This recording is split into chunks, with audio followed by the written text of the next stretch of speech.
Mark, a pleasure to chat with you again. I was going to ask you how you've spent this break between games, but Harry Lewis has just given us a fascinating insight, but he told us that you gave him a few days off.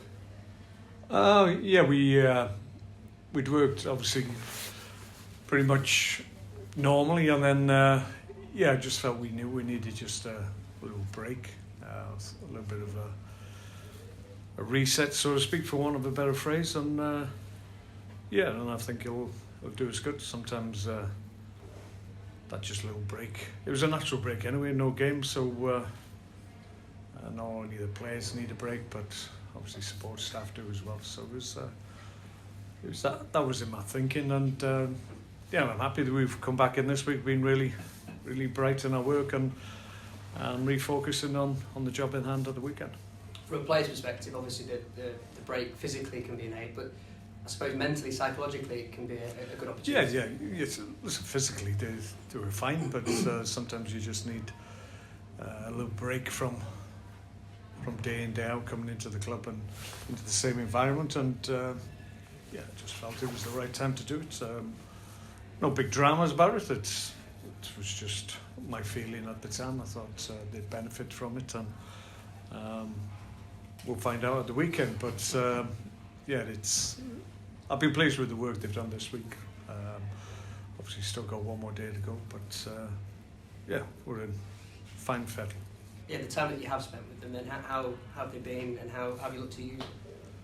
Yeah, we've was just about the levels that we hit, and in terms of application and getting on the front foot. A lot of things that we work on day in, day out, and it's just to make sure that we get the levels that are acceptable, and we're doing that, more than doing that. So I'm happy with how we're training.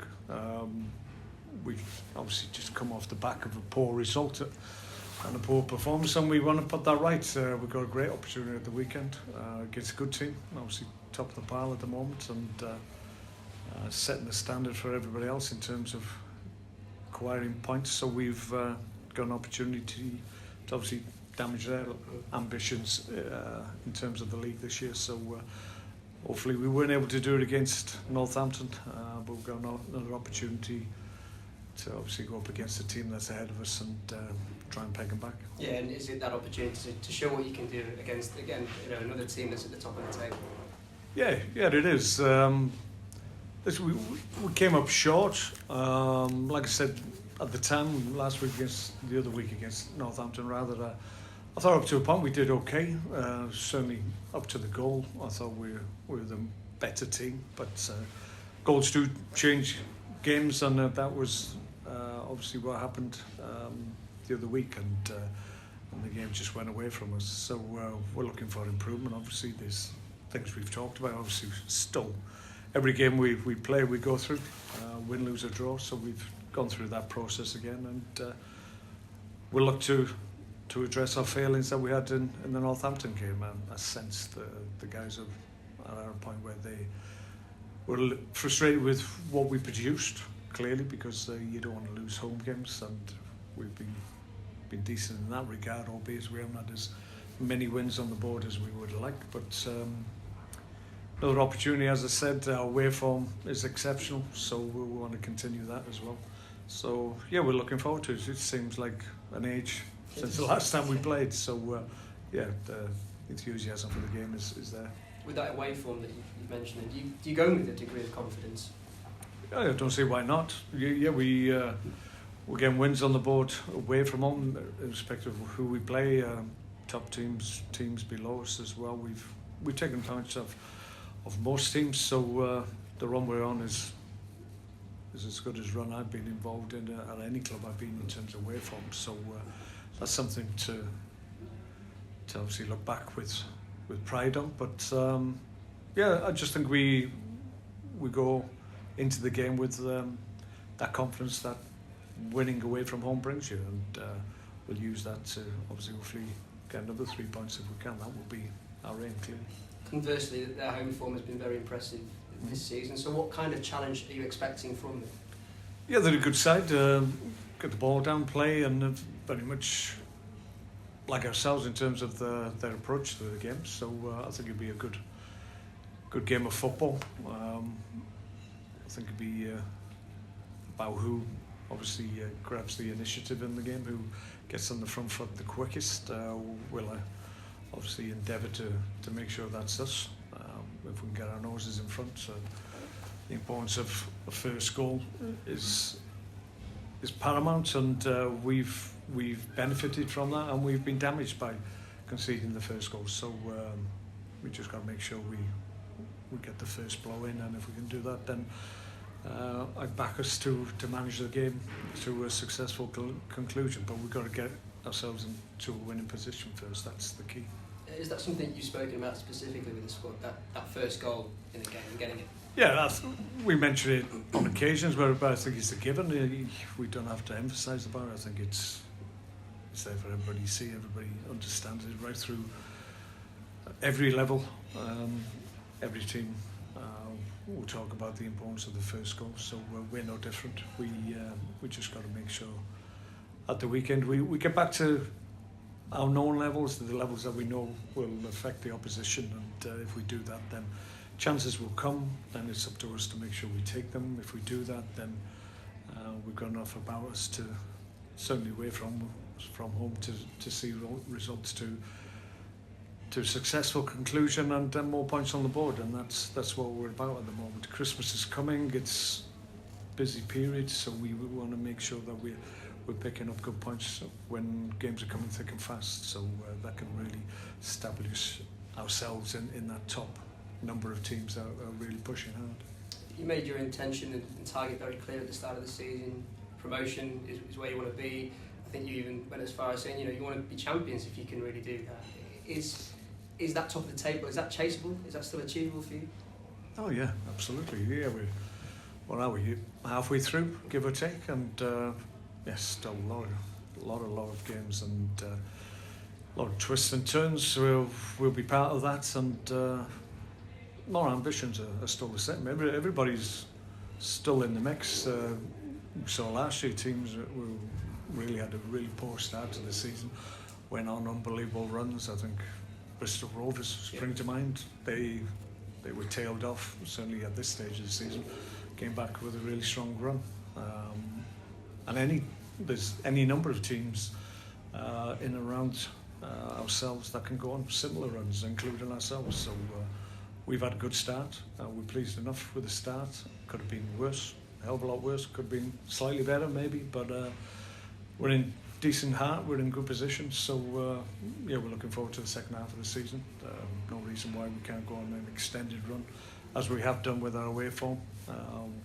We need to address home form. That's clearly a huge priority for us, but we have the capacity to do that. So yeah, we're looking forward to the next part of the season. It's the business end. We put ourselves in a position where we can attack the second half of the season. That's what we'll do. You've had a good time now at this level. Has it thrown up any notable differentials from what you've been used to as a manager in how seasons pan out and how teams can go on runs and whatnot? No, I mean,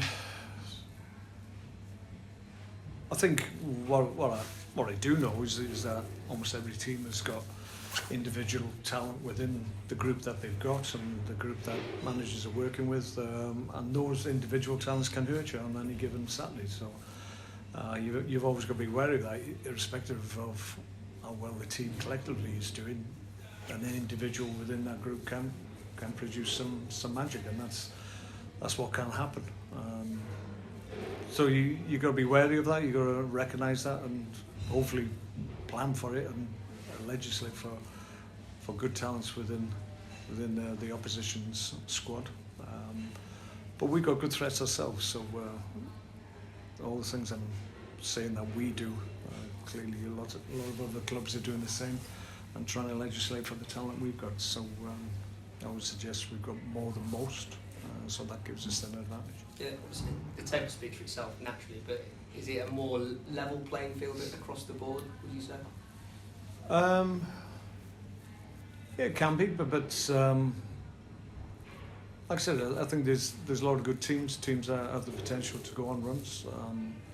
probably more teams can come from a lower position and challenge than maybe certainly at Premier League level. The top half a dozen usually speak for themselves. At this point, there's a clear definition in terms of who's going to win, who's going to get Champions League places and the like. So it's very rarely, maybe you might get one outlier just is able to nudge their way in, but I think it's different at our level. Any team can go on a spectacular run and make a play for the automatics and for the playoff places. So we're going to be mindful of that. We're going to make sure we're one of the teams that have that capability. We all feel we have. So yeah, bring it on. Bodies wise, how are you then heading into Saturday? Yeah, okay. Ron Critchlow is obviously still unavailable, but progressing well, so we're happy enough with that. Other than that, the long-term ones, obviously Manny and Ryan's still unavailable, but yeah, everybody else. Jamie Walker's obviously had another week's training, so he's in better shape. So yeah, for the most part, we've got a big training group at the moment. Obviously, you put Jamie in the EFL trophy tie. Are you confident enough in his fitness now to include him in the league fold? Well, we have to bide that time. I don't think he's probably ready to start games as yet, but I think certainly he's at a point where we can start to expose him to league football again. I think he's ready. He's chomping at the bit, which is great. So yeah, that will be obviously the plan in terms of his football in the next few weeks, and we'll try and get him up to speed as quickly as we can, because he clearly is a player that can impact game for us. Just a final one from me, away from the league actually, on the World Cup, just the amount of added time that we've seen in these games so far. I mean, I thought Mansfield away was an anomaly, but it seems now that... Well, clearly the directive came after our game, I think, so they obviously saw that ball in play time wasn't great. Well, on occasions we've been involved in games that have been 45 minutes of ball in play, which is ridiculous really. So I think it's a good thing to a certain extent, but my only caveat on that is that I'm always about momentum rather than minutes, and when I'm shouting and bawling at referees say the opposition slowing things down, it's because I want momentum. Yeah. And they keep on saying, "Oh, I'm adding it on, I don't want minutes, I want momentum." But it is what it is. There was another thing this week as well on multi-ball that's been knocked back as well. I thought that was the wrong decision, but obviously some teams don't want it because it takes that tactic of slowing the game down. Obviously if the EFL go to the clubs, unfortunately it seems that the majority don't want it, because that's one tactic that they don't or won't be able to implement, whereas ourselves as a team and the way we play, we want the ball in play and as quickly as possible. So unfortunately that's not going to be seen in the second half of the season, but we'll see what happens next year. Yeah, do you think it could come into the game? And if so, do you think I think so. There seems to be discussion in terms of how long the ball is actually in play. So an easy one is to get the ball back in quicker than it is at the moment. Sometimes you're waiting 30, 40 seconds to throw the ball in, for goodness sake. So that can't be right. So anything that speeds it up is okay from my point of view. I think it helps. It doesn't slow the game. People pay good money, and if they're only getting one half of football, that can't be right. Good luck Saturday. Okay. Thanks, man. We've seen in Scotland this week that there's been a change in the rules around how often players can hit the ball in training. Do you think that's something that's going to come in the English game as well? Potentially, I think there's obviously a lot of debate around head injuries and the possible consequences later in life for professional players and grassroots players, I would suggest as well. So it may well do. I'm not quite sure there's a definite correlation to it. I'm obviously a lot of reports and discussions are ongoing in terms of the actual evidence of it, but it seems pretty clear that there is a connection between possibly heading and issues in the future for for ex-players. So it's right that people are looking at it. Whether or not this provision will dramatically reduce or fundamentally change the game, I don't know, because you still got to practice the art of heading. I think you can do actually more harm than good if you're not allowed to actually practice the technique of heading. Then if you're in a position where you have to head the ball and you've got bad technique, then you're going to hurt yourself. So you've still got to practice it. So I don't know.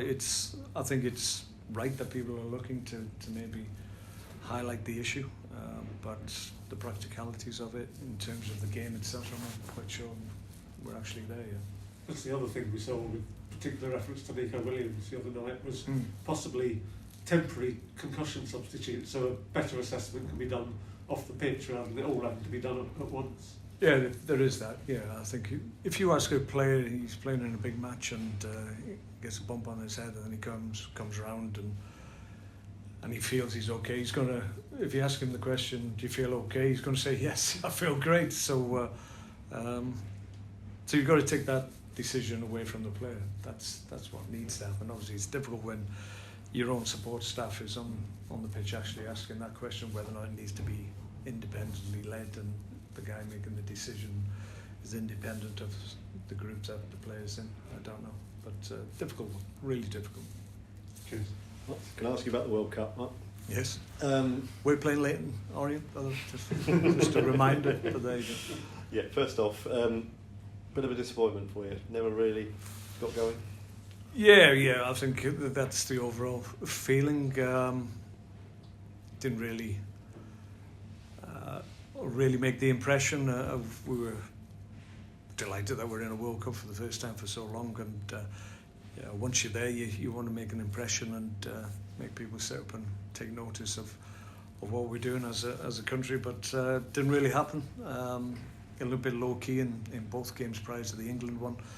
There was always a danger that England, given their quality, were going to be too strong for us in the last game. So we had to get the job done in the first two games, and unfortunately we found ourselves lacking, and it didn't really happen. But it's a shame, because I've seen Wales in a lot of games in recent times, and they can play a lot better than they were able to for whatever reason. So it's a shame, but everybody who's involved in it should pat themselves on the back. Great experience for them. Being part of a Welsh squad that's played in a World Cup, there's not many Welsh players that can say that, myself included. So credit to them for getting there in the first place. Is it a bit of a sort of an end of a cycle, perhaps, in terms of the squad? I mean, do you think younger players will now be sort of bled in a little bit? There is an opportunity, I suppose, that the cycle does end. You put all your thoughts and your efforts into the end game, which is either a European Championship or a World Cup. Once the challenge finishes for whatever reason, then yeah, it's a natural, an obvious time to look at your group and see what's coming through. So that will happen. I understand you may well be asking about the senior players. Some will decide that's enough for them. That's their time in the squad. It's a big commitment. International football is a big commitment for players, and sometimes you get to a point where you think maybe a bit more rest time as you get to the latter years of your career. That break that non-internationals have in international breaks, that break, you sometimes see your teammates going off for a break in Dubai, and you think, goodness me, I've got 2 games against Germany and Portugal or something like that. I know which decision I'd go for the Germany and Portugal, but you can see how players think maybe my time's up and it's time to let somebody else have a chance. So I'm sure some of the senior players will look at that and make a decision that they've given their all for Wales, and that's the time to go. Anyone in the dressing room brave enough to give you a bit of stick after Tuesday night? It's been very quiet, actually, funny enough. Yeah, no mention whatsoever, so yeah. No, that's a good job we had Wednesday off. And in terms of the tournament itself and England's situation, I mean, how do you rate England's chances with what you've seen? Yeah, no, from from my point of view, I think they could go very close. So becomes a little bit difficult that. But no, they've got great talent. The strength and depth that they've got is as good as I've seen in terms of England teams of the past. They always had exceptional players, but maybe the players to come on to make a difference weren't quite the same level. But that's not the case now. They've got real talent at the end where it really counts, at the top end of the pitch, and those are the players that will win you games in tournament football. So they could go very, very close, I'm sure. And the same way as yourself, being allowed to use the 5 substitutes as well. Yeah, you've seen the impact that it's had. Yeah, that makes an impact. So there's, you look at all this other squads, there's not too many who have that ability to bring on like for like talent that England have. So I'm sure the group's quite excited because there is a potential to maybe go that final step. But don't quote me. And very quickly, in terms of the Orient game itself, I mean, what's impressed you from what you've seen of Orient so far? Well, they're a good side overall. Like I said, I like the way they play. They get the ball down and they're progressive, and they've got good talents as well. So it's not going to be easy. We know that. But on our day, like I said, we don't forget anybody in the league. We will come up short sometimes, but for the most part, certainly before games, we don't feel any apprehension. It's more about what we feel we can do to the opposition than the other way. So bring it on is my message, really. It's about making sure that we bounce back quickly. For the most part, we've always done that. Poor result and poor performance, more often than not we get a reaction. So we'll need a reaction at the weekend because we'll need to play well. Okay. Thank you. No problem.